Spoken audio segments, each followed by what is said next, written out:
special episode of Elevated Talks, man. Look, we're back on the solo tip. I think we might have to bring back out Champagne Talks. I don't know. Let me know what you guys think. I think Champagne Talks is coming. We got G6 in the background. We got GI here, very special guest in the building. Yeah. I'm going to let you cue up yourself. Tell us about yourself. Tell us where you from. Let me tell them about myself before I get mad. Right. My name is GI. They call me Jesus with a G. You know you ain't gonna meet no other Jesus with a G. G.M_Jesus on Instagram. But I'm Denver, Colorado's finest. You know what I'm saying? I'm just out here in Vegas trying to do my thing. You know, this is like the NBA of hustling. Everywhere else like the D League and G League. Right. You know what I'm saying? Yeah. So I had to come out here and test what I was really on. Would you really, you know, I'm gonna do my little homework about you and stuff like that. Would you really say that you're a Denver, Colorado's finest? I would say that you're more of like you've been around. You've been in a lot of different places. You know what I'm saying? I've like been everywhere. You know, we could touch light on that, but Denver, Colorado, like maybe, but I'm gonna say I'm Denver, Colorado's finest because that's where I was born, and the core things that was instilled in me come from there. So okay. I took Denver with me everywhere that I went. I got you. And it's kind of hard to even do that everywhere I go because that's not somewhere that people say they from. Mm-hmm. I'm most of the time the first person or the only person people know from Denver. Yeah. So it's like I got to represent for my whole city, I feel like, when I go somewhere. So that's why I say I'm Denver, Colorado's finest because I went everywhere and represented that shit. Yeah, because most people, when they hear Denver, Colorado, they be like, man, that's Mountain Man, and you know what I'm saying? That's what most people think, right? But see, it ain't no mountains in Denver. They thinking about Colorado. Yes. You know what I'm saying? Yes. Denver is a city, one of the most major cities in America. It's expensive, too. It's just like living in L.A. with the pricing. You know what I'm saying? But, you know. So, being that you're born and raised in Denver, but you've been all over the place and stuff, like, tell us about your upbringing. Tell us how you grew up, where you spent a lot of time at, and just give us a bio, the viewers a bio of like you. Well, like, I was born in Denver, Colorado, like I said already, but then like most of my family's from Ohio or like various places in the South and Midwest, mostly Ohio though. So like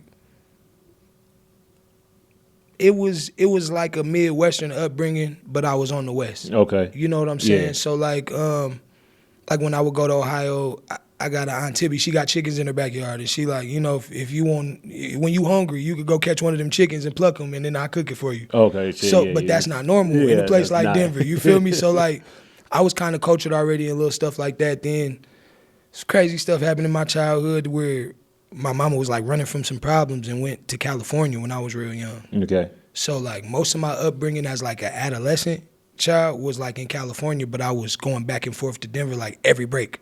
Like winter break, I'm going to Denver. Right. Thanksgiving break, you know what I'm saying? I'm gonna figure out a way. I'm gonna get on the phone with my people. Some type of way get back there every time to, you know what I'm saying, be back in Denver because I just loved it out there.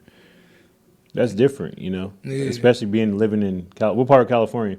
I was northern Cal, so I was like. I can see why now. Yeah. I was like Sacramento. Like the first place we went was Richmond. That was crazy. That was like a culture shock because that as a kid I went to elementary school in Richmond and it was like that was rough. Still to like even through high school, everything I've been through like school wise, that was the toughest as a kid going to school in Richmond. Them is some rough ass little kids over there. Yeah. But that, you know what I'm saying, it shaped me to, you know what I'm saying, kind of the way I am. But then I went to Sac and then from Sac, I went like through foster care and shit like that, and I ended up like Vallejo and San Jose and Oakland, and then from there I hitchhiked my way actually on some crazy shit to Vegas. How old was you when you did that? I was 13. Damn. Okay. Yeah, 13. And I knew my pops. I had always heard a bunch of stuff about my pops, but my mom, she didn't really want me to fuck with my pops, so she kind of like, you know what I'm saying, would like try to hide as much shit as she could, but you know, I would go back to Denver and see him sometimes and shit like that, but I just knew he was a pimp. Okay. That's all the information I had kind of had on him once I went through the little foster system and all that. So I ran away from there, and I was just like, I got to figure out my way to Vegas. Because I heard my dad a pimp in Vegas. Yeah. So I just went to Vegas, and then once I got there, I asked everybody where the pimps be at. They told me, they pointed me in different directions, different casinos, and I literally up 3 days walking up and down the strip in these different places and found my pops at the Flamingo. That's crazy because it's like, who would think as a 13-year-old, right, to just one, that's bold as shit to just hitchhike, you know what I'm saying? Who would think that's some movies? I wasn't even thinking like that though, bro, at the time. And then you get to the destination and you end up walking, you asking everybody where X, Y, and Z, where these people hang out with. So you're a little 13-year-old walking the streets, you know what I'm saying? And back then, I'm pretty sure Vegas still had the curfews and shit with the minors and shit. I don't know. It was cause it was groups of kids that would be out on the strip and doing their thing. I kind of learned the little strip life. We would be selling weed on the bridge by the New York, and you know what I'm saying. You could kind of jug by the circus. It was it was different then because it wasn't as many cameras. It wasn't you had to worry about undercovers. That's how I learned how to spot undercovers real good on the strip. Oh, okay. Yeah. But it was a whole different environment. Strip was an entirely different place back then. Yeah, I watched this. I watched this Vegas Strip grow, and I'm glad I could say that I was here long enough to see Vegas being special. Because to me, Vegas is no longer special. I love Vegas, but it's no longer special. It was way more special back then. Yes. So you navigated through that. You found your pops, and tell us how that went after. Shit, I ain't gonna lie to you, but just imagine, you ain't, I had a relationship with my pops. I already knew him. I had other siblings and all that, but we was suppressed from each other. You know what I'm saying? And it wasn't he wasn't trying to be an active parent. He has other kids and other siblings of mine he take care of, and he was always trying to reach out, but their relationship, you know what I'm saying? It was crazy. So when we seen each other, it was like a Lifetime movie or something. We ran up, embraced, you know what I'm saying? Hugged each other. That was some movie shit for real. And after that, he was just excited to have me there because I'm named after my pops. I'm the third. You know what I'm saying? Okay, so you know what I'm saying? It was a real special thing. And we always had a strong ass bond. So he took me up and down the strip, was showing me, circus and all these crazy things. And then I had the same fit for I want to say for over a year. I had the same fit on since I got picked up from school to the foster care. I had the same clothes on. I was recycling the same clothes, washing them, you know what I'm saying, wearing the same thing. So when I got there, I just literally had the outfit I went to school in the last time I went to school. Shit, okay. And I hadn't been to school in a whole school year by now, you know what I'm saying? And then so, he went to go buy me clothes, you know what I'm saying? We went to go do all that. He, just was putting me back in the game, giving me food, you know what I'm saying? Giving me love, giving me everything. I was lacking that whole time. Okay. Even took a little minute for him to put me back in school because he was trying to make sure psychologically I was ready to transition back into not necessarily society, but just going back to a normal way of living. Yeah. You feel me? Yeah, because most of the time, especially when it comes to something that I don't want to call it dramatic, but that was a big leap, you know what I'm saying? So from basically being suppressed from your mom giving you little to no information about him, and you only see him here or there, you know, and then now it's a whole new world to you because your dad's a hustler, you got your other siblings that you wasn't in contact with, and I'm assuming this is before everybody really had cell phones and shit. So sure. You couldn't be shoot a text message or it wasn't call them. It wasn't like that. And then now you figuring out how to be normal but not be normal. You know what I'm saying? Because there's nothing normal about. But I ain't trying to cut you off, my bad. No, you're good. It's a weird situation because in the moment you would think oh damn, that's fucked up. Like you said, that's a big thing. That's bold as fuck for a 13-year-old to think to get up to go do that. But I wasn't thinking about it as a bold move. It was more like a survival situation. Yeah, it was an I instinct. don't want to be in this situation no more. So I wasn't thinking about even going away from my mom, all that shit. I wasn't thinking about it a sad situation. I was trying to get to the next situation to be successful. You know what I'm saying? It was. Well, that's in hopes of getting here and it wasn't a doubt in my mind. That's in hopes of finding. So hindsight looking back. like it's bold because that's in hopes of getting here from 7 hours from right. No, you know what I'm saying? in hindsight, it's hella bold. Like you said, like I said though, like in the moment though, yeah, you I'm just not. trying to. It's Hey, not even a big yeah, thing you're not to even me. thinking Like about it. like all the problem, like the first problem I ran into was like older dudes, trying to like take advantage of the situation or whatever. Yeah. But once they find out my situation, luckily I ran into some real niggas that just, they gave me money out their pocket and helped me navigate my way to Vegas. You know Oh what I'm yeah, saying? that's Like, right. That's solid. But at first they was picking on me. They're like, little nigga, take your ass to school. Yeah. Fuck is you doing? Yeah. Like, you feel me? But yeah, I'll give you a wedgie. yeah, so I got lucky to run into situations that kind of guided me the right way. Mm-hmm. You feel me? So you reconnected with your dad and your siblings, and then how was life after that? So this is phase 2 of life now, right? Right. So how was phase 2 of life? Phase 2 of life was cool. Like it wasn't nothing like too crazy. It was just kind of like a culture shock for me from coming from like living government assistance, and like I lived in like a neighborhood in Sacramento called Shining Star G Parkway. I don't know what y'all call it. Like we stayed in a couple, like we stayed like Elk Grove, like all these different places, but like on government assistance. So our living wasn't like up to par. So like living with my pops, where he was hustling and had everything we need, I was getting in trouble a lot because I was bringing, you know what I'm saying, what I was doing. But it kind of fucked me up. It was like a double-edged sword thing because like it made me understand how to do everything low key and get away with everything. Right. Okay. Like Vegas taught me how to be on top of everything. You know what I'm saying, and learn how to go get some money or ditch school and come back fast enough and do, you know what I'm saying, whatever, to not get caught doing nothing. So it wasn't too crazy. I feel like I was just getting real advanced because where I was at. And I tell people like this all the time: Vegas is the make it or break it city. For sure. So if you want to be regular and like we seen, just my time of being here, I seen regular square guys come out here and like their mind just get flipped because it's like it's fast paced. You either got to be up here or you down here. There's nothing in the middle in Vegas. Right, yeah, you know what I'm saying? for real. And then I've seen girls be like regular girls, and they come out here and now they selling ass on the strip or whatever the case is, or working in some of these clubs because they wasn't exposed to that fast life or whatever. I done seen females be selling ass in their city and be the top one and come out here and Yeah. they can't sell a damn it's skin on their different. head. It's over because with. depending on where you're from, I call like interstate beauty, right?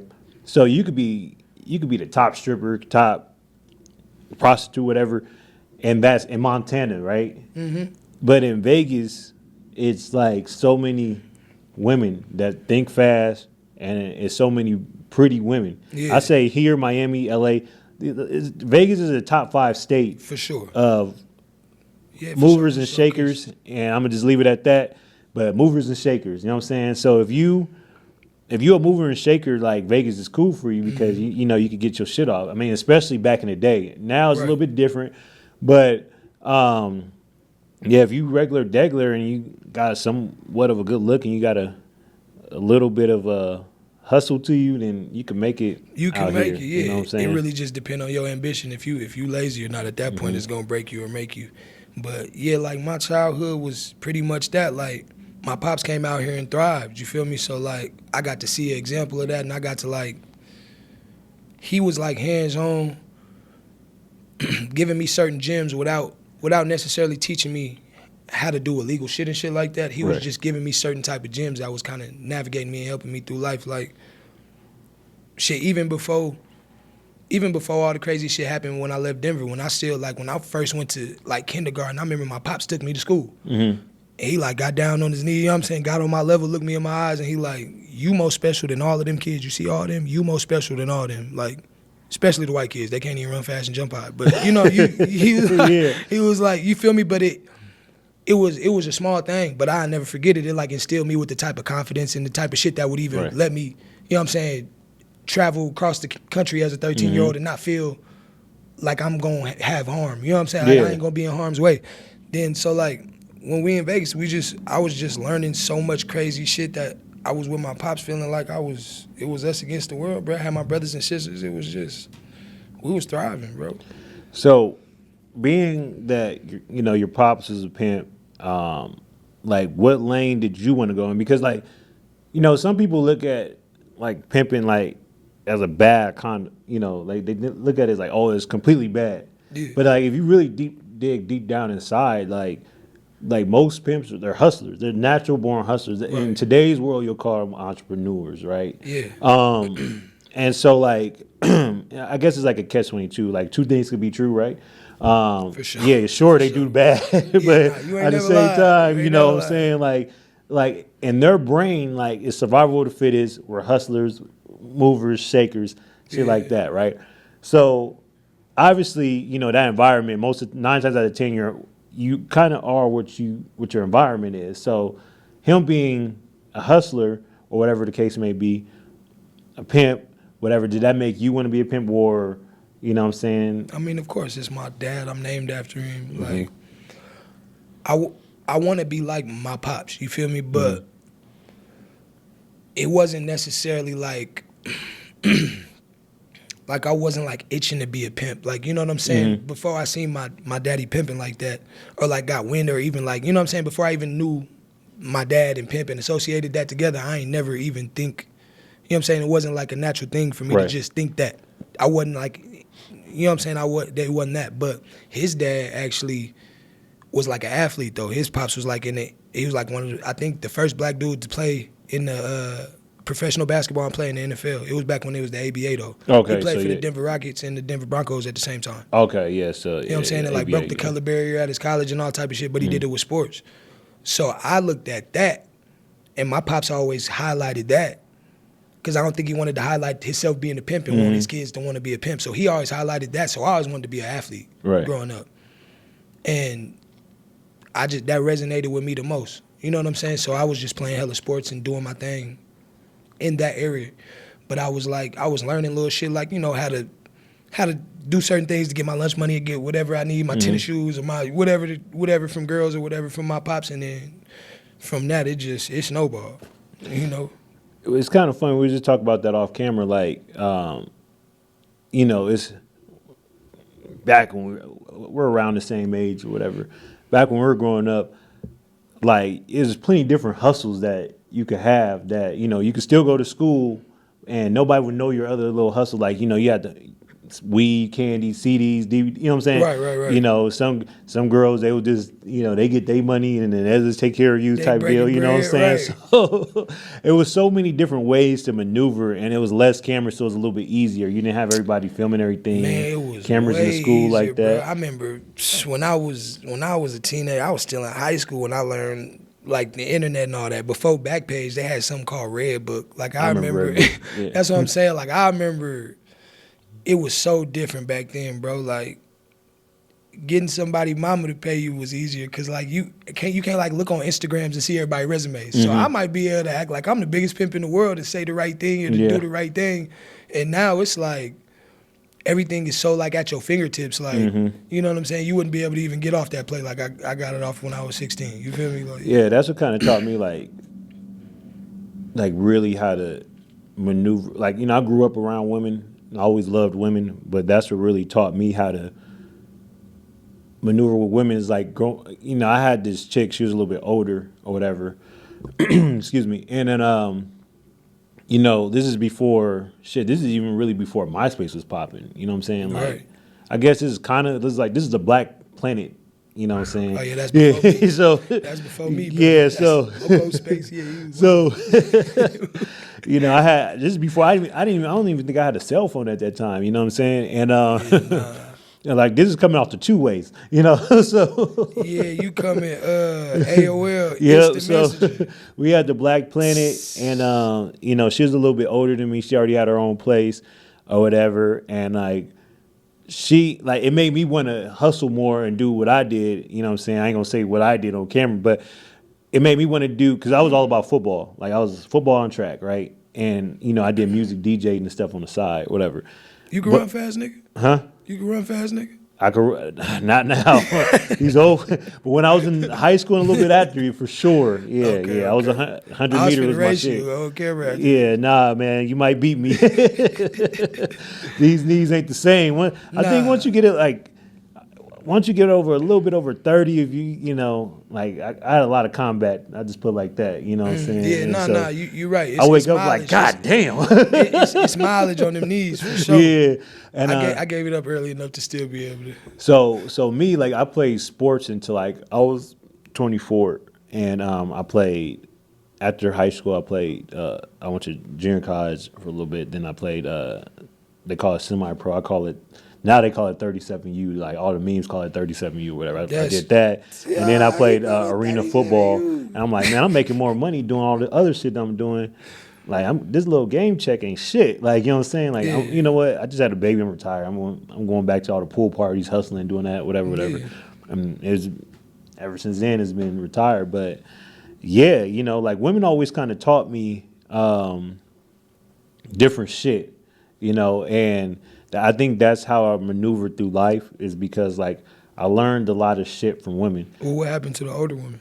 Oh, the older chick. So she taught me some real valuable game. You know what I'm saying? Like she taught me like the world. Like the one thing I always remember, she used to always tell me the world is mine, right? And she had her own little apartment, so 2 cars and shit. So I'm thinking she the shit. You know what I'm saying? I left home. I was 17 to get with another girl, and she kind of steered me that way to that other girl, or whatever, because we kind of knew that we wasn't gonna be together. Right. But like she made me hustle even more because like she used to just teach me she just give me nuggets and shit like that. And then and she was like one thing a woman loves is ambition. Mm-hmm. Like the thought of ambition is what's gonna turn her on, and that's what's gonna grab her attention before anything else. So and then she was like, a woman gonna look you down then up. So I'm like, what? We look women up then down. You know what I'm saying? So she's like, no, look, first we smell you, and then we look at your shoes. If you got some decent shoes on, then maybe you about some shit. And then we keep on going up, and as we keep on going up, if everything else checks out, we don't even give a fuck about the face. And then if we know that you got ambition, then that's just gonna make the pussy wet regardless of the fact. And I said, damn, like that was a nugget that always stuck. That's crazy because that's how I was taught to judge people. Yeah. Down. Up, Yep. Like for sure. Women, men, everybody. Yeah, like so for me, I'm more of an observer, so I could like that's what made me good. I used to do investigations before a long time ago. And that's what taught me how to like I could spot a hole a mile away. Because like I could look at her and I could pay attention to her whole stilo and shit. And I'm like, instantly. Instantly. You know what I'm saying? Like she could be regular degular, and I'm like, yeah, she's selling pussy. No, thank you. Yeah, right. You know what I'm saying? And so I guess. It's like a gift and a curse. Like for me, since I know women so well, like for most women, like I can't have this infinity about them like the average guy can. You know what I'm saying?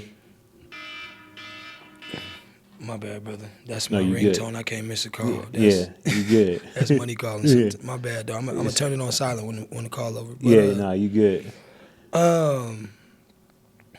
Yeah, as far as that, yeah, women, I ain't gonna lie, they gave me some of the coldest gems, especially older women. Gave me some of the coldest gems, even if it wasn't directly from them and it was just observing and not, you know what I'm saying, directly just getting the game straight from them. Like, hold on, give me 1 second, my bad. Yeah, man, like that's my baby's calling. Nah, you good, brother. Like you can learn a lot from women if you pay attention. If you know, is sometimes like you're looking for things that like for like a teacher, right?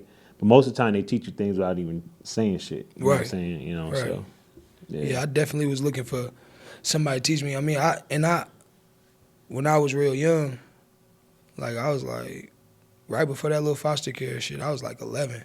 I lost my virginity to my mom's friend. So like I always was kind of on the older women first. You know what I'm saying? Yeah. Like I always was attracted to older women. I felt weird at school fucking with younger women at first. I had to kind of get over that because I'm like, damn, y'all ain't got hair on y'all coochie and shit. Yeah, like, what the fuck? That's how I was too. Yeah, that's it. Nah, but okay, so let's stop. Let's touch back right there. So I was telling my mom, it's kind of funny. I was telling my mom the other day, I said most of the time, a woman's friends is the one that hits on her son. Like, you know, they groom. A lot of times, the mom's friends is the ones that groom you. If you think about it. So like, oh, you so cute, baby. You know what I'm saying? You just so handsome. You're gonna be sexy when you get older. Even you know? the ones that ain't directly grooming, they at least you looking at them, the ones that you feel is attractive, to see what type of dudes they like, and you try to be, oh, God, I'll be this type of nigga. Wear this, had a clean fade, do this, whatever. You know what I'm saying? Like, yeah, for sure. They kind of shape and mold the type of females I feel like that you go for. Absolutely. Yeah. So you know, being, you said 11, so that's like 6th grade, right? Being that age, Yeah. did that open up your eyes to a whole different light of the world and shit? Yeah and no, cause it kind of shut me down after that. Like I said, after that, I wasn't super focused on the girls after that, cause it was like I kind of felt weird about fucking with girls my age. Yeah. Like, so it was like I said, yes and no, because then at that point, it was easy for me to get over the whole emotional trying to be with the girl, cupcake and all that. Like, when it was time to, I need something from you, I need this, that, get a direction, I could do that easy, because I never really like was tender for the females, because I ain't give a fuck about the ones my age. You know what I'm saying? So it was easy to run them and do everything I wanted to do with them. So if you think about it, look how this shit came back around full circle. So like, look.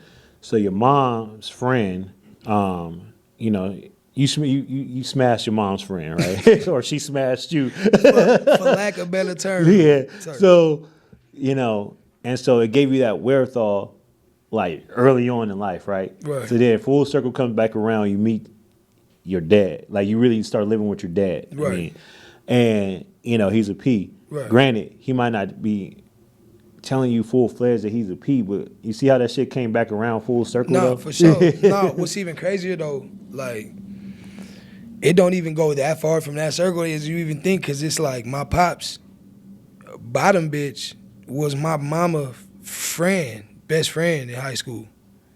Okay, so like his stable started off as her friends. Yeah, okay.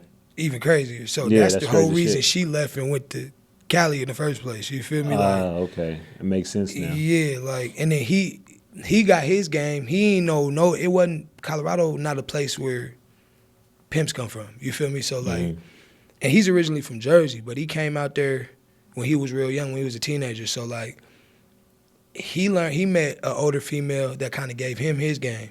And then he was kind of running it on the younger females and shit, and she was kind of directing traffic for him and all that. Yeah. He ended up getting her pregnant, had my little sister, like right after my mama had me. Okay. Her mama got like strung out on dope, all type of shit. He brings my little sister after being born on in an incubator, all type of crazy shit. Bring my little sister, like, we got a daughter now, to my mama. She like, nigga, no, we don't. Like, this shit crazy. Then like him knocking her friends, all that crazy shit going. So she like, I just got to get the fuck away from here. Like, this shit just got crazy. And then, so that's how it comes even more full circle, because the older women, all of that shit, like, it's just even more of a cycle than we even, you know what I'm saying, thinking about. So after that, you touched on football. Yeah. So you was like real big into football. Yeah, I thought I was The going next to one. the league. I mean, especially if you have it in your bloodline too. Yeah, I thought I was him. Okay, so what happened with that? I ain't gonna lie, I lost love for the game. I didn't want to play football no more. Like, I feel like I could have pursued it. I probably could have at least got paid doing it in some capacity. But I started kind of being more conscious of the health risks. That was around the time that a lot more awareness of the health risks was coming around. And I was getting a lot more, for lack of a better term, woke at the time. So like, I was feeling like I was kind of going into slavery doing something like that. Okay. I ain't really feel the whole sports culture like at all. I kind of was like turned off from it, from just certain things that I learned psychologically and certain things I picked up going through life at that point. It was something I just got away from. Okay.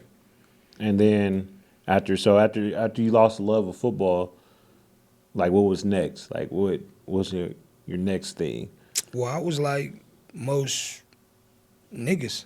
You know, I ain't had no plan. Besides that. You just winging it, right? Yeah, like, you know, I was like most niggas, and then I had to rely on the skills that I had learned throughout that point, you know what I'm saying, which was not a lot of shit that was legal. Okay. You know, so it was a whole bunch of legal shit going on for real. And how old was you around this time?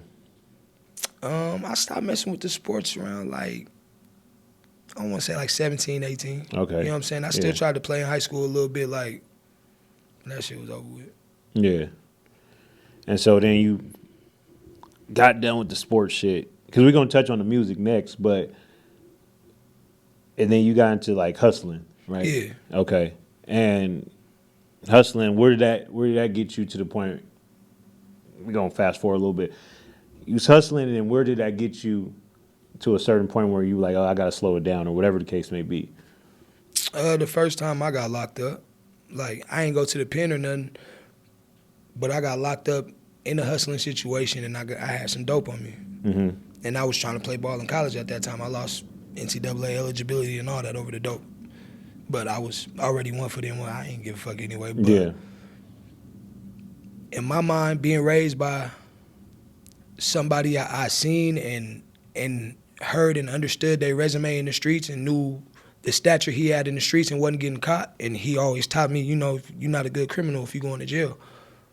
I had to kind of pivot what I was doing because I felt like I wasn't the best at doing what I was doing because I ended up going to jail. Yeah. So I still was doing it, just I kind of started pivoting the way I was doing things at that point. I started conducting myself different and tried to still hustle, but just in a higher and safer level. You know what I'm saying? At a higher and safer level. You feel me? Yeah, most definitely.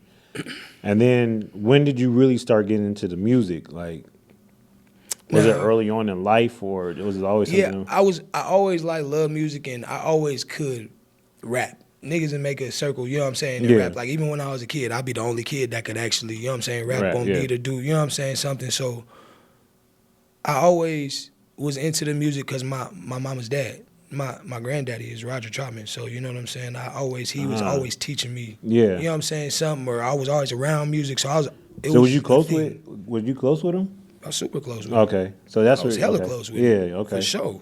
That was my nigga. Like, yeah, for sure. Definitely. That was my nigga. Like, I was, I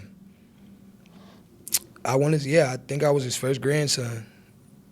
And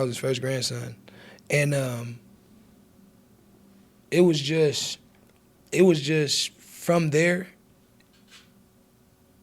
that set a foundation for the music already. Regardless of what I was gonna do, I already had like just a music foundation. Then my family loved music so much because, of course, my grandma fell in love with him because she loved music. You know what I'm saying? They was in the garage making songs, and she fell in love with him as a kid. So like, as a kid, I wasn't even listening to rap music. Like, I was listening to like alternative rock or like even metal. Like, I was listening to almost everything but rap growing up. Like, I knew more Kirk Franklin than I knew rap. You know what I'm saying? Was you a Linkin Park fan? Of course. Blink 182? I mean, I wouldn't say I was necessarily a fan of Blink 182, but I mean, it's good music though. It's okay music. Yeah. Depending on the type of alternative you like. Mm-hmm. You know what I'm saying? Yeah. Yeah. That's crazy. I like Fall Out Boy. I mean, that's like... Fall Out Boy goes hard. Like, a lot of people... I be feeling like I shouldn't like them, though. But I love Fall Out Boy. I don't know why. There's a lot of people that we probably shouldn't like, but, hey, fuck it. I love Fall Out Boy. I don't know why. They raw to me. Yeah, they go hard. Like, yeah, when I was young, I was like, man, what is this? You know where I started listening to Fall Out Boy was, I was playing, I think, Madden or something. And they were on one of the Madden. I can't remember what year. And they, like when you're just playing for a long ass time, you got the mini camps and shit or whatever. And they just happen to have a song to come on. And I'm like, who the fuck is this? And like, it just kept on like, I mean, it might have been NCAA. I can't remember what. I ain't gonna lie. They used to have the little bangers on the Madden. Yeah, back in the day. But how I learned about Fall Out Boy was like, it was a I want to say there was like a Christian alternative band called like DC Talk or something like that. But I liked what they was doing. But I was like, man, it's like a Christian band. That's crazy. Yeah. What can I find that's similar to this? And I found Fall Out Boy through that, like talking to the little community. I just always been into music though. Like, and I ain't never, I just was just into it. So going back to your grandfather, you said that's kind of crazy because like, you know, that's a fucking legendary grandfather. You know what I'm saying? Nah, And both of them, yeah. yeah, so like, on both sides, like you got one with the sports and you got one with the music. Right. You know what I'm saying? So then you come and it's like you like the in between of both or whatever. And so, you grew up listening to the music and learning about music and stuff like that. So how would that now influence you, or when you start really, really doing music, how did that influence your music?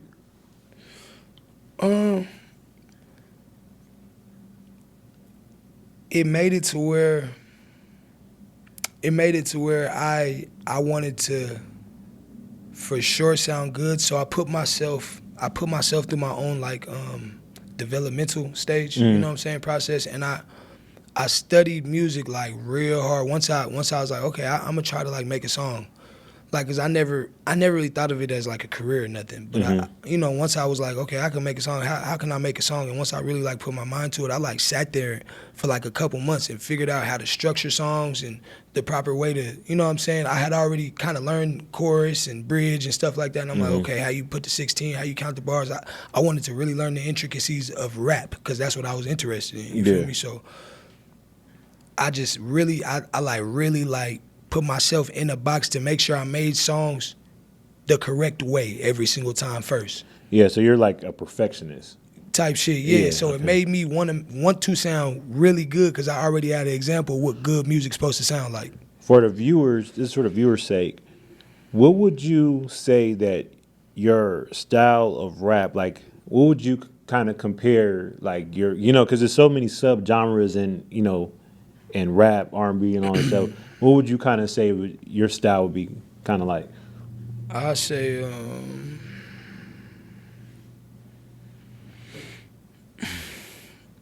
man, that's a hard question because I feel, I know everybody say this, but I feel like I'm real versatile.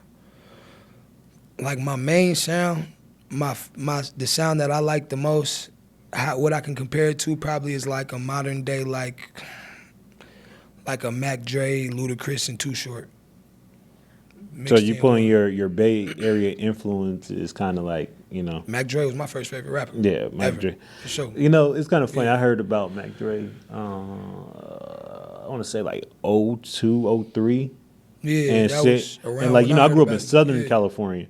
So like it ain't the same. It ain't the same. Yeah, it ain't the same. We was on, at that time, we was on Game, Snoop, Dre, yeah, like I ain't gonna lie, like to me, Mac Dre and who else?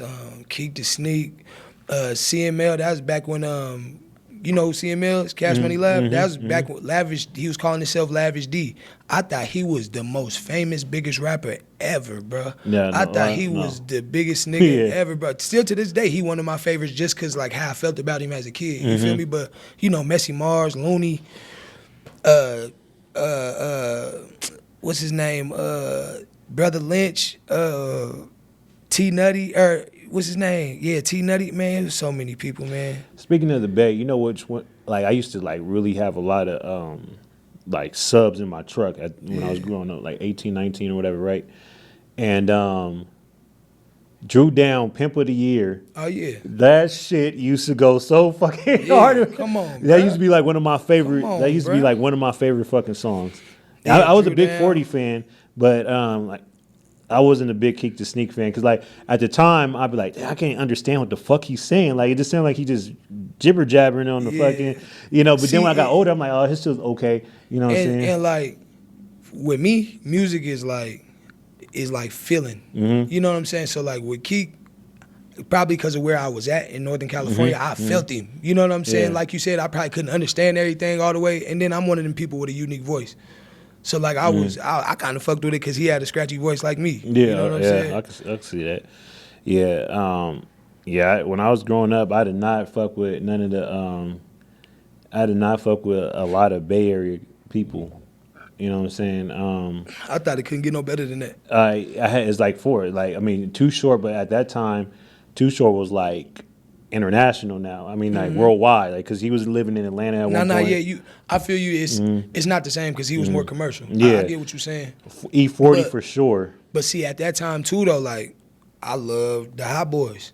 Okay, you know what I'm saying? Shit. I love because I got family that's from all through the Midwest and the South too. So I have like all of these different influences, and I'm hearing like my cousins listen to Lil Wayne and all that. I'm like, oh, that's hard. He a little kid like me. Who is that? You know what I'm saying? Like, so I was paying attention to other stuff that was going on in other regions too. Like Trick Daddy, I used to love Trick Daddy. Oh yeah, Trick Daddy went hard. You know what I'm saying? But yeah, he went like so. Me growing up, man, look, I thought it was like West Coast, like specifically like LA, music or nothing, right? I have respect for, of course, Biggie, like, the Hot Boys, shit like that, Juvenile. Hey, I got a crazy question for you. Okay. Then. So that means you didn't fuck with Pac then, right? I fucked with Pac. Nah, he's not from LA though.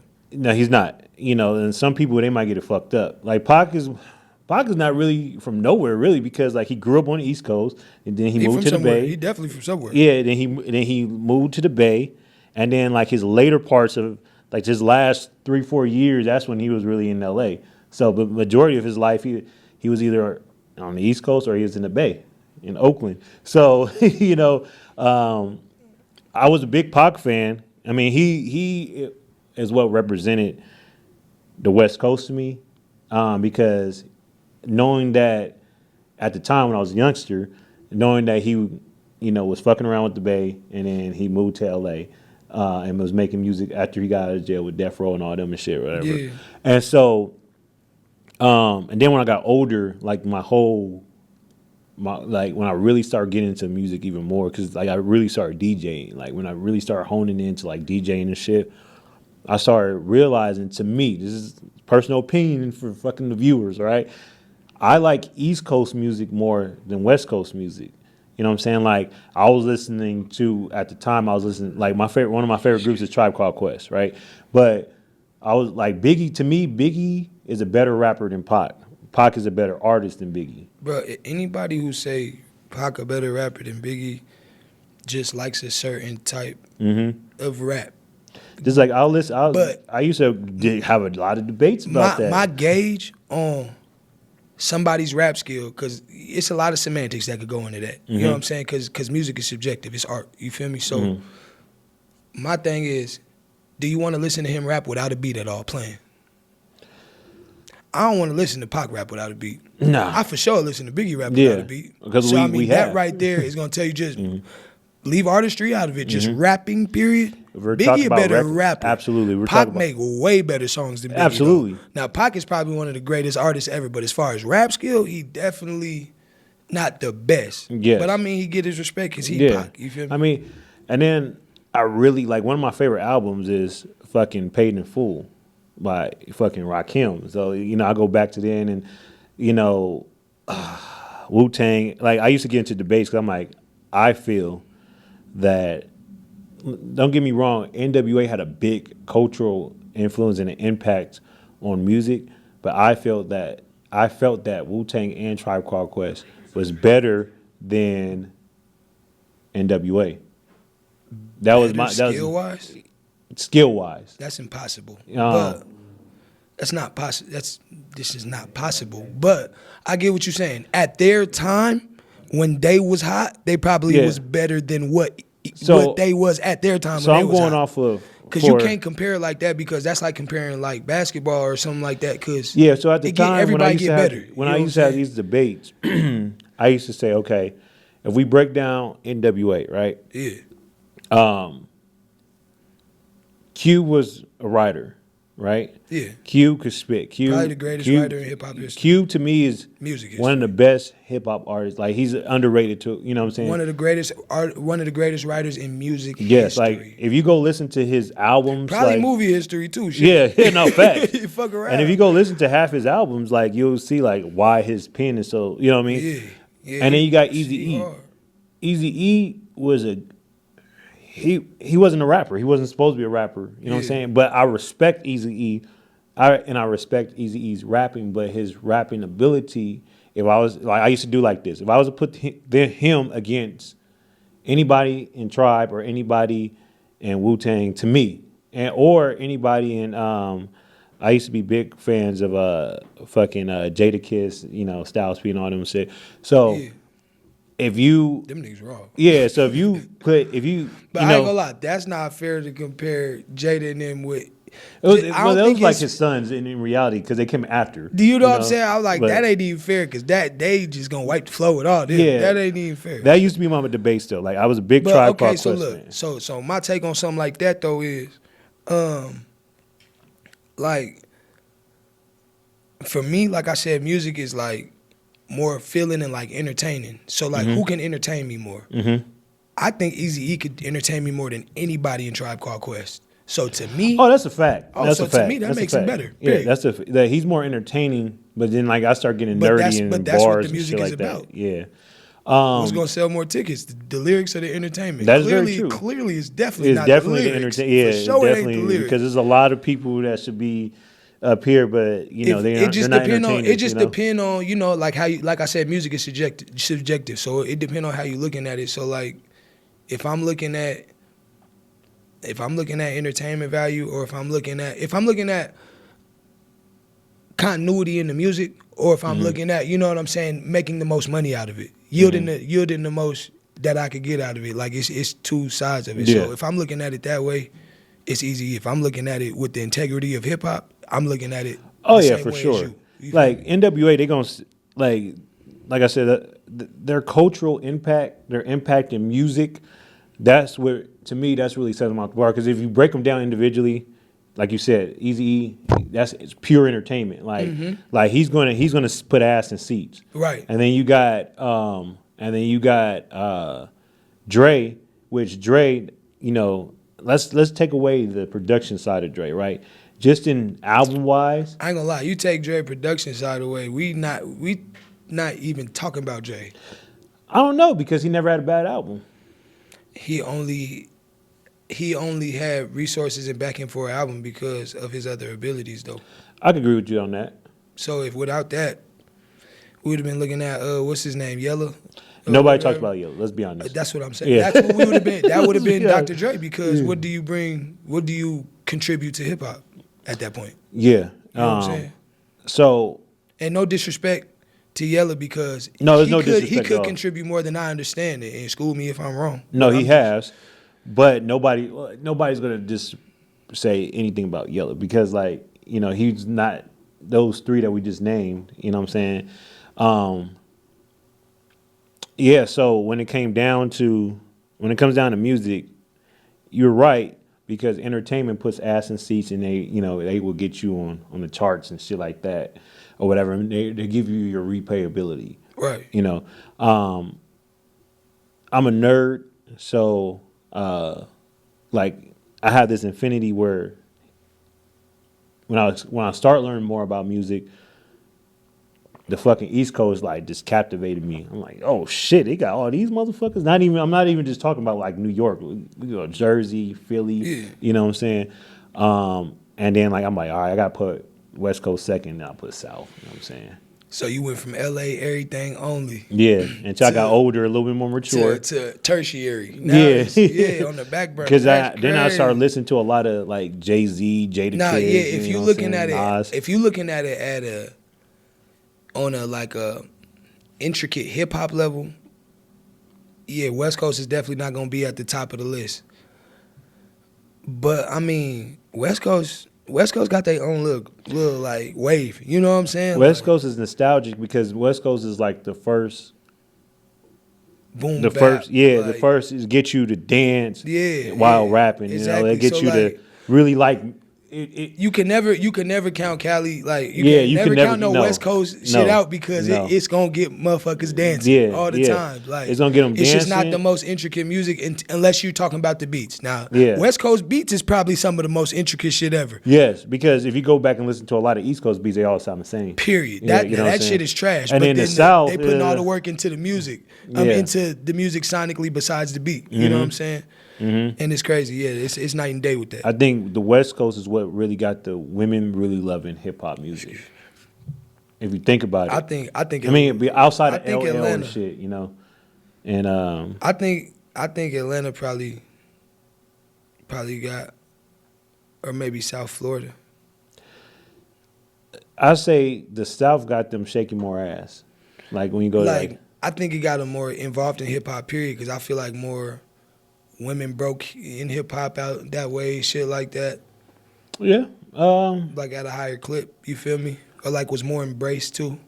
I think they were more embraced out there. It was more. Yeah. I think they was more embraced. You know what I'm saying? Mm-hmm. So you might be right, but I think they had more of a push in the South. Yeah, because if you think about it, like the East and the West, you like if you're a woman rapping, you have to really be able to spit. Yeah, exactly. You know what I'm saying? Like there, you just gotta know. You gotta kind of just make it jump, right. Make everything sound right. You know what I'm saying? Because make it even have the though right bounce on it. Lil Kim and Foxy, they had the sex appeal. They could spit. That was raw. Yeah, you know what I'm saying? Like, and then you go to like Virginia, which is the South. You got Missy. You got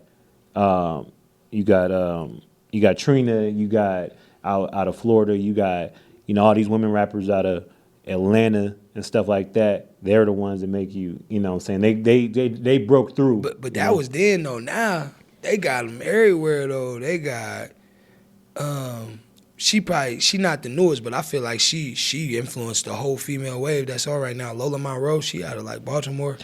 Yeah, she raw. She's raw, but again, like you said, the reason why she don't get more, she's not talking about more in music conversations, is because of what?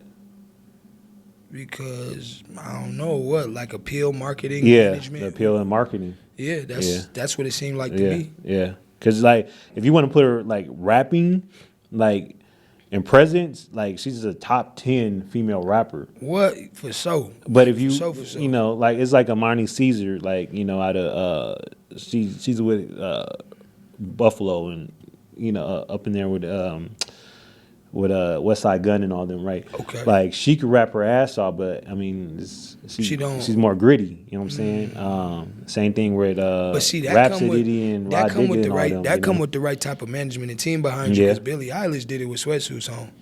So I mean, but she had the commercial push because she had a commercial. She's entertaining. She for sure had a commercial push, but then we got. I thought Billie Eilish was a boy for a long time, which is crazy. Me too. That's what I'm saying. Mm-hmm. Or what's her girl from LA though with Kendrick and them? Oh, she's the little industry plant. Yeah. Yeah, she's from TDE. What the fuck is her name? I know what you talk about. Like, we don't know her name because she famous and she didn't have no push. Yeah, she just started like just popping up out of nowhere, and then like people start talking about her on the internet because she made that because she's gay. She is she is raw though. I ain't gonna take away from her talent. She's definitely talented. But she for sure got dropped in the game. Let me look her up real quick. I know, like it's gonna fucking kill me that hold on, it's gonna kill me. Sorry, I'm all on my phone and stuff.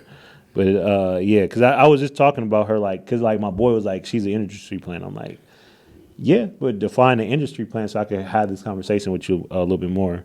Define the industry plant. No, that's what I told him because I wanted to make sure we were talking about it. Yeah, go ahead and define it to the group. Industry plant. All right, so I can let the people define what an industry plant is. Google what was her very first show. Her very first show. And Doechii, that's her name. Doechii. Yeah, Doechii. I could be wrong, but we was talking about this the other day. Mm-hmm. Her very first show was a notable show. I'm not going to say it was the biggest show, but it was like a showcase for some very notable people. Her first recorded show that I can Google and look up. And in my mind, if you get in those type of opportunities, you either have some type of nepotism going on or you have a backing. Mm-hmm. And I think that, and I don't think it's dumb, I don't think it's bad, I don't think it's like a negative thing, but I think that she got dropped at a certain position in the game. I think being an industry plant is getting dropped at a certain position ahead of your peers, without having to work for the certain type of opportunities. So like, to get on a TV show, I don't think it would necessarily be hard for her because she's going to know somebody that knows the exec or something at the TV show to instantly get her on, as opposed to a manager that has to really actually negotiate a deal and figure out how to get her in there. I could agree with you, and I'm not taking away from her talents and how hard she had to work behind the scenes, but I was playing acting mad about it, but I think she really is. Yeah, like you kind of know plants when especially like some of the stuff that she do or say, when the camera's on her. And like I said, I'm not gonna take anything away from her because I'm pretty sure she probably had to work hard behind the scenes and shit, and to this point or whatever. But it's definitely a push that most people are not getting for sure. So that's sure. 90. And, that's what you call it for, industry. for a person like me, but I am an artist, so sometimes it's like I get caught up in like little weird shit that some people don't. But for me, that's not the most entertaining because it don't seem organic to me. Well, most of the time, people like that, they only be in the game for like 5 minutes, and then Right. Right. I mean, and sometimes like Lil Baby, he lasted longer than I thought, and he was an industry plant to me. You know what I'm saying? Like, and he actually was something that I liked. Yeah, you know what I'm saying? He's almost going on 10. That's what I'm saying. So like, he had to run. You feel me? And I feel like that was an industry plant. I feel like that. His whole group, a lot of them was industry plants. I feel like Cardi to a degree. Who, Cardi B? Yeah, I know that she worked hard, but look, think about it. No. Well, I ain't gonna say Cardi B was an industry plant. I don't think she was an industry plant, but I think that she just had a boost because of her looks and shit. Because I actually did see her grind. I ain't gonna lie. Well, I did remember see her from grind. before Love and Hip Hop, and then the Love and Hip Hop, and then I seen her grind. I think honestly, she really just capitalized off of opportunities a little bit more. Okay, yeah, we could go with that. Yeah, you know she did capitalize. Maybe she met the right people or whatever. But I actually did see her grind for real. A person who I thought was an industry plant. God damn, I'm drawing a blank right now. But it's a couple people that I thought was industry plants, and they kind of proved me right because we don't hear about them right now. And so, and there's a lot more that's gonna come through. You know what I'm saying? Everybody don't realize like certain people are put in front of our face or sometimes for a reason to put certain things or certain agendas, like Lil Nas X, for example. That's 100% industry. Oh, plant. that's I don't even want to even. That's crazy. Right? Yeah. So what do you have coming out? Like, do you got anything coming out? Do you got anything already out? I got a Let's talk about mixtape dropping. Okay. It's called Before I Get Mad. Everybody go grab it before I get mad. No, I'm just playing. But for real, it's I don't have an exact date on it, but it's gonna be coming out within the next 60 days. All I'm really getting together right now, I got a couple merch orders I gotta make, and a couple little things that I gotta fix, but it's coming in within the next 60 days. Like I said, the merch orders is mostly what I'm waiting for, so I can have something tangible to give people along with the music. Let me know. We'll definitely cop merch. Yeah, for sure. And so Before I Get Mad, it's gonna be on all platforms, or are you gonna sell it? It's gonna be on every platform. Okay. Selling hard copies is crazy. I mean, we didn't see him pull it off. Shout out to our boy Ty Zach. I mean, he sold some hard copies, and he bundled it with candles and hard copies and shit, and sweatshirts and shit like that. And what did people play it on? When the last time you played a CD? What apparatus did they use? You know what? So all right. So I'll say like this: if I was to do it like that, I'll fucking. Which I'm gonna do. I'm gonna give it a little sauce, but I'm doing this R&B album called "Nothing Was the Same." You sing? I don't sing. I just I'm like a Khaled type of dude. I just arrange. You curating? Yeah, I curate, produce. Executive. A&R shit. Right. And so I mean, I could rap. I'll rap. You know what I'm saying? So I'm gonna come out with a rap album after that. But I want to get the R&B. R&B is gonna be the baby. Shit. So I got multiple artists. We're actually doing a show in the fall. The album is called Nothing, What a Night, or What a Time. The show is going to be called What a Night, which is going to be R&B and comedy. The album is going to give you every feeling of R&B, every stage of R&B. So we're going to fuck around with different subgenres of R&B, but we're going to bring R&B back to its essence of R&B, right? So what we're going to do is we're going to sell an album with the candle because the physical album, everything's gonna be on all streaming platforms, but we're gonna sell a record. Yeah. Limited edition. It's gonna be a record because now everybody's back into the record players and shit like that. Right. You could be a fucking dresser piece, like something like that. You got the rollie right there. Put a record player right up top. Put the album right there. You know what I'm saying? So it's like a decorative piece more so. Yeah. Or if some people they might listen to. I probably maybe sell somebody a flash drive with the music on it. That's cool too, because I've seen tapes that's a flash drive. Yeah, you open it you up. could actually. I'll probably do something like that too, but I'm gonna for sure do the album with the candle. because the candle, we vibing out. Yeah. You know what I'm saying? You got your bohemian fucking side over there. You can vibe out over there, listen to the music. Nah, you know what I'm saying? But Ride that in the merch car. important though. That's why I got to get it together because I'm going on tour. I'm starting a tour in June if everything go right, and it should be ending by the time the end of the summer comes. So I gotta have merch. I gotta have music ready. Where's some of the stops that you're gonna be? I know I'm stopping in Atlanta. I'm stopping in, I want to say Lake Charles, Louisiana. I'm stopping in Alabama. I'm stopping in Cincinnati, Ohio. Hopefully we make more stops in Ohio. That's like second home to me. I'm trying to get them to find a venue in Denver, but it's still in progress because you know it's a couple months out, so every venue is not locked in. But well, let me know. I mean, I do. I could jump on planes at any time. I just say that. He said, "Yeah, I come, I slide with so y'all." I can come outside. Just let me know. So just because I might have my son or some shit, I do a million fucking things. That way I know in advance. I can make arrangements, and then you know what I'm saying, we'll be there.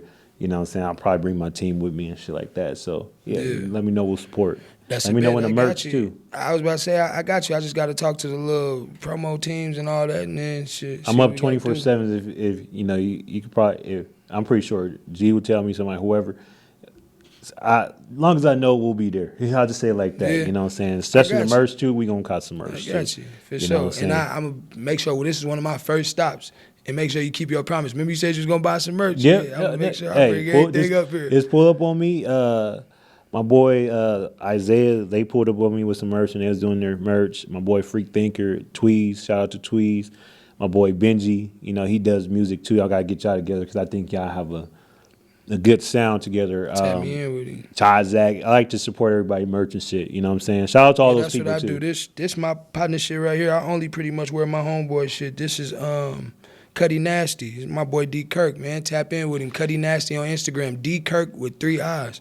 Tap in with him. Oh yeah, that shit fly. Yeah. I even mess with a local jeweler. Tap in with the jeweler, DNA Gems on Instagram. Send me all that shit. I got you. Yeah, we gonna tap into all that shit. Shout out to Sneak Apparel too. You know, we gotta get you. Oh yeah, shout them out. Shout out to Eden Sky. Shout out to Indy, that live in Indy clothing line. Shout out to Untamed Humanity. My boy been doing his thing. Davion out here, he been doing his thing in Vegas. Untamed Humanity. Check that out. I've been seeing a lot of people cop like little posts that they bought it on Instagram and shit like that. Yeah, that's what I'm saying. That UH is going crazy. He doing his thing for real. Plug me in with him. I'm gonna send him to me. I'm gonna send you his IG, all that. And on that note, y'all make sure if y'all see this interview, make sure y'all hold him accountable. Make sure he grabs some merch from everybody. Elevator One Network on Instagram. Nah, but is there anything else that you want to let the fans know? Shout out or? I want to let them know I'm the original Box State baby. I'm Denver, Colorado's finest. Anybody got something to say about that, you better hit me up something about it, man, if I get mad, man, because we're going to have some words to exchange about it. No, I'm just playing. But, tap in with me. G.M_Jesus with a G on Instagram. That's G.I. Yeah, we'll be waiting for that mixtape. We going to put it, we going to bump the fuck out of it. We're going to put a lot of marketing. You'll probably see it on Instagram. I want to hear everybody in America saying I'm going to say this. Mad. If I put something on YouTube, make sure you clear it so I won't get flagged because they do flag me all the time for using people. Even though I got the clearance and shit, they'll flag me. Yeah, I got you. Yeah, you know what I'm saying? So make sure I don't get flagged. You know, you hear this on camera, right? Yeah. And we definitely got to tap in with some music shit behind the scenes and shit. I think I got another project coming. I tried to get G in on some shit, but he be moving 1,000 miles. It's like, man, I ain't gonna lie, man. G too busy for himself sometimes. Yeah, I told that motherfucker, hey, since he's behind the cameras, you need to get some fucking sleep. You know what I'm saying? You need to take a nap. He videotaping us behind the camera. Yeah. He working overtime. How you get behind the scenes, on the scene, at the scene? You need to fucking take a nap, motherfucker. God damn, you like one of those crackheads or something, like always on crackhead time. He ain't never slept. How you smoke 20 blunt? You can call this motherfucker at 3:36 and he like, yo, what up? I'm like, motherfucker, when do you go to sleep? Answering the phone, like, bruh, it's crazy. But yeah, that's a good person to have on your team. That's why I'm even taking this serious. I just started taking this music serious in January, and he one of the biggest motivators for me. He got me getting up.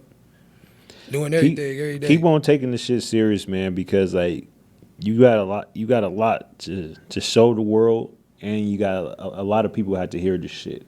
You know what I'm saying? I appreciate and that. Good looking. you gotta really push that shit. You know what I'm saying? Because shout out to Inglewood Pizzle. I be telling him this shit all the time. Like, dog, if you just put your shit out, man, if you just get your face out there more, you'll be like, you know. Yeah. And that's what I want to see from you. And, you know, we here to support 100%. So keep on doing your shit. Plus, you got too much talent. You got the DNA of two greats. You know, Man, tapped in the veins and shit. I'm just trying to make yesterday jealous. You know what I'm saying? That's it. All, That's all. And on that note, follow us on all fucking platforms. Elevated One Network. That's on YouTube, Instagram, all that shit. And we out.